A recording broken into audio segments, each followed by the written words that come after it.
What are some of the most common problematic versions of these like shortcuts in decision making or biases that don't let us see that we're making a shortcut when we are?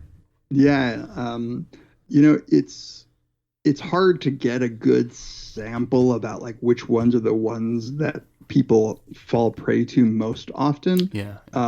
because that requires getting a real sample of people across the world and seeing what kind of decisions they make. But we do know the kinds that most people fall prey to that makes life a little bit more difficult for them, for others as well. And one of those is sort of something you alluded to when you were talking about your medical decision making for your baby, and that is the problem of the vividness of certain possibilities. Mm. So we're very good at taking into account something like the extremity of an event, like a bomb going off, terrorists setting off a bomb or a plane crash happening. Those are extremely emotionally evocative events. We're bad at taking into account the probability that those events will occur. So those are very, very, very low probability events. And as you've probably heard, and certainly anybody who has a fear of flying has heard this multiple times, flying turns out to be safer than driving.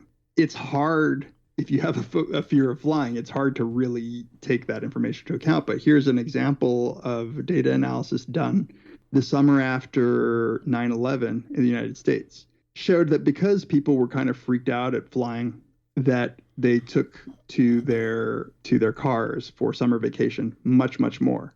But what that meant is an increase in traffic fatalities. So as sort of an effect of people being scared to fly, it actually increased the amount, the risk that they were taking by driving.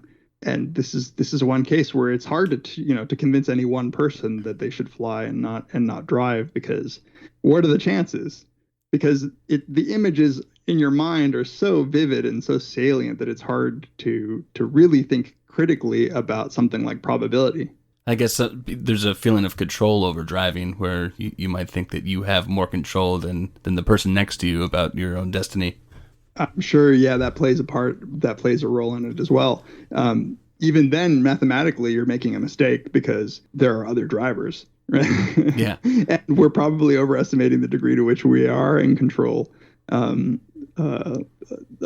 our own destiny in our cars. But yeah, those kinds of errors that people make can have serious consequences. But I think it's important to emphasize that by and large, these ways of thinking are often very adaptive. So there is at least some people seriously argue that many of these heuristics are adaptive and perhaps even evolved, like this part of our evolved mind to pay attention to things like the vividness of an event. It's just that our minds didn't do good at probability estimates because we didn't have probability estimates. Right. I had Chris Chabris on the show, and we were talking about his fairly famous experiment, the invisible gorilla. We were just talking about the implications of this and then extrapolating from that a little bit, maybe going a little bit further than that sort of research could take us. But it inspired the conversation about Steven Pinker's book. We're just unable to admit that trends of things like violence or just really any health or policy metric that we would want to be improving have been improving for a long time. And that we just can't let the statistics sit in with, in terms of our emotional involvement in them.